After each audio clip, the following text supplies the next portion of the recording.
당신의 인간관계는 지금 괜찮으신가요? 혹시 항상 참으면서 맞춰주는 쪽이 당신이진 않으신가요? 사람들에게 잘해주면 인간관계도 편해질 거라고 생각하기 쉽습니다. 그런데 현실에서는 잘해줄수록 오히려 더 힘들어지는 경우도 많습니다.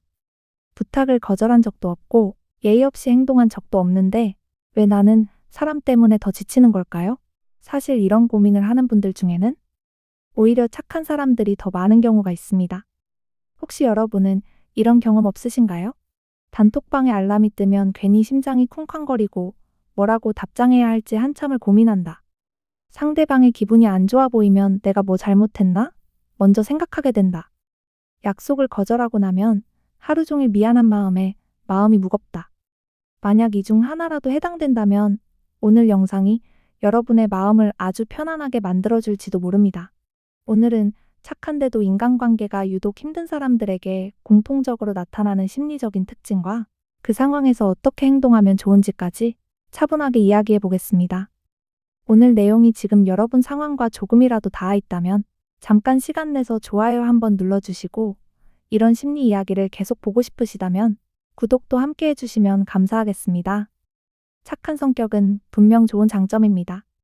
사람들과 잘 지내고 싶어 하고 상대를 배려할 줄 아는 태도는 사회생활에서도 좋게 평가받는 경우가 많기 때문입니다. 그런데 한 가지 질문을 드려볼게요. 착하게 행동했는데 정작 내가 더 힘들어진 경험은 없으신가요? 겉으로는 관계가 잘 유지되는 것처럼 보이지만 그 관계 안에서 나는 점점 더 지치고 억울하고 어딘가 외로워지는 상황이 반복된다면 그건 성격의 문제가 아니라 지금까지 관계를 유지해온 방식 때문일 가능성이 큽니다.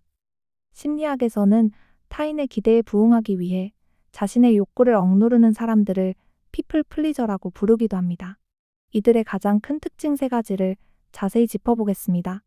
첫 번째 특징은 거절에 대한 극심한 공포입니다. 착한 사람들은 부탁을 거절하는 순간을 굉장히 불편하게 느끼는 경우가 많습니다. 상대가 실망할까봐, 관계가 어색해질까봐, 혹은 내가 나쁜 사람처럼 보일까봐. 속으로는 부담을 느끼면서도 결국에는 괜찮아요, 제가 할게요 라는 말을 먼저 하게 됩니다. 예를 들어 이미 해야 할 일이 많은 상황인데도 누군가가 이번만 도와줄 수 있을까? 라고 말하면 그 부탁을 거절하지 못하고 결국 스스로 일을 더 떠안게 되는 경우가 있습니다. 주말에 쉬고 싶은데 친구가 갑자기 부를 때, 이미 내 스케줄이 꽉 찼는데 직장 동료가 업무를 미룰 때, 우리는 내 시간을 갉아먹으면서까지 무리하게 응하곤 합니다. 겉으로 보기에는 책임감 있는 사람처럼 보이지만 이런 선택이 반복될수록 마음속에는 피로와 억울함이 점점 쌓이게 됩니다. 그리고 한번 거절하지 못하면 상대방은 그 모습을 도움을 요청해도 되는 사람으로 기억하게 되고 비슷한 부탁은 계속 반복되게 됩니다. 여기서 중요한 건 거절한다는 것은 관계를 망치는 행동이 아니라 서로를 다치지 않게 지켜주는 건강한 울타리를 치는 행동이라는 점입니다. 처음부터 강하게 거절할 필요는 없어요. 지금은 시간이 조금 부족해서 어려울 것 같아요. 이번에는 제가 맡기 힘들 것 같아요. 이런 표현만으로도 상대를 공격하지 않으면서 내 상황을 충분히 전달할 수 있습니다. 여기서 핵심은 이유를 너무 길게 구차하게 설명하지 않는 것입니다. 거절의 이유가 길어질수록 상대는 설득할 틈이 있다고 생각하거든요. 담백하게 내 상황만 전달하는 연습이 필요합니다. 처음에는 어색하게 느껴질 수 있지만 이런 말을 한두 번 하기 시작하면 사람들과의 관계 속에서 나의 위치도 조금씩 달라지게 됩니다. 생각보다 대부분의 경우 사람들은 우리의 거절을 그렇게 오래 기억하지 않습니다. 두 번째 특징은 관계 속에서 항상 나보다 상대의 감정선을 먼저 살피는 습관입니다. 착한 사람일수록 대화를 할 때 상대의 표정과 반응을 먼저 확인하는 경우가 많습니다. 이 말을 하면 상대가 서운해하지 않을지, 이 행동이 상대를 불편하게 만들지는 않을지, 계속 그 부분을 신경 쓰게 된다는 거죠. 이걸 심리학에서는 과잉 공감이라고 부릅니다. 공감은 좋은 거지만 내 감정의 안테나가 온통 타인에게만 향해 있으면 내 마음이 서 있을 자리가 없어집니다. 상대를 배려하는 태도 자체는 아주 좋은 성격입니다. 하지만 그 과정에서 정작 자신의 감정이 뒤로 밀려나는 경우가 많습니다. 관계는 한쪽만 참는다고 편해지지 않습니다. 둘 다 편해야 오래갑니다. 예를 들어, 친구가 약속 시간에 자주 늦는데도 괜찮아, 이해해 라고만 말하다 보면 겉으로는 아무 문제 없어 보이지만 마음속에서는 그 상황이 반복될수록 스트레스가 쌓이게 됩니다. 나는 상대를 이렇게 배려하는데 왜 상대는 나를 배려하지 않지? 라는 서운함이 마음의 병을 만듭니다.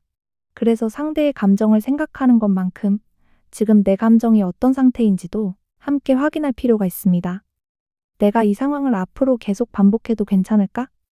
이 질문에 스스로 괜찮지 않다는 생각이 든다면 그건 이미 내 감정이 충분히 존중받지 못하고 있다는 신호일 수 있습니다. 이럴 때는 상대를 비난하기보다는 내 감정을 설명하는 방식으로 말하는 연습이 필요합니다. 요즘 약속 시간이 자주 늦어져서 기다리는 게 조금 힘들더라. 다음에는 시간을 좀 더 지켜주면 좋겠어. 이렇게 말하면 상대를 공격하지 않으면서도 내 마음을 충분히 전할 수 있습니다. 세 번째 특징은 갈등 자체를 굉장히 두려워한다는 점입니다. 그래서 문제가 생겼을 때 바로 이야기하기보다는 그냥 참고 넘어가거나 시간이 지나면 괜찮아질 거라고 생각하는 경우가 많습니다. 하지만 갈등을 피한다고 해서 문제가 사라지는 것은 아닙니다. 겉으로는 평소처럼 대화를 하고 웃고 있어도 마음속에서는 서운함과 거리감이 계속 쌓이게 됩니다. 이렇게 쌓인 감정은 어느 순간 전혀 예상하지 못한 타이밍에 더 크게 터져 나오기도 합니다. 별것 아닌 작은 일에 폭발해버리고는 나중에 내가 너무 과했나? 라며 또 자책하는 굴레에 빠지게 되죠. 그래서 싸우지 않으면서도 내 마음을 말하는 연습이 필요합니다. 예를 들어, 그때 그런 일이 있었을 때 저는 조금 서운했어요.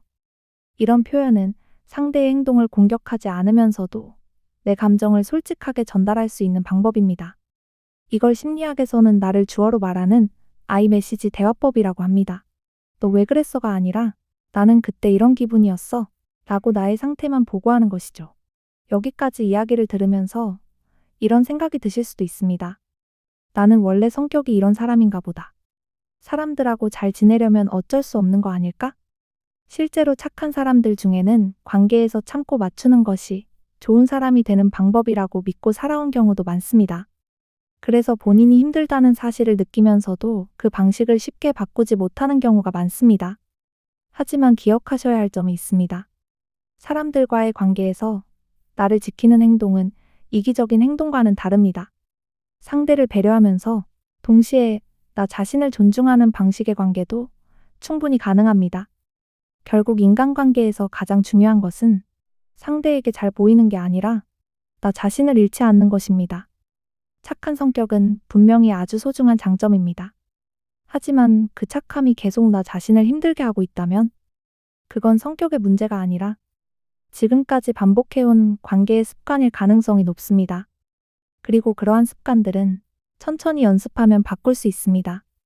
혹시 지금까지 인간관계에서 늘 참고 넘기는 쪽이 나였던 것 같다면 이번 주에는 단 한 번만이라도 내 입장을 먼저 말해보는 연습을 해보셔도 좋겠습니다. 이러한 작은 변화 하나가 인간관계의 방향을 예상보다 크게 바꿔놓기도 합니다. 오늘 영상을 보시면서 여러분이 인간관계에서 가장 힘들었던 순간이나 거절하지 못해 후회했던 경험이 있다면 댓글로 편안하게 나눠주세요. 댓글을 쓰며 마음을 털어내는 것만으로도 큰 치유가 됩니다. 이 채널에서는 이렇게 일상 속 인간관계를 심리학적인 관점에서 쉽게 풀어 설명하고 있습니다.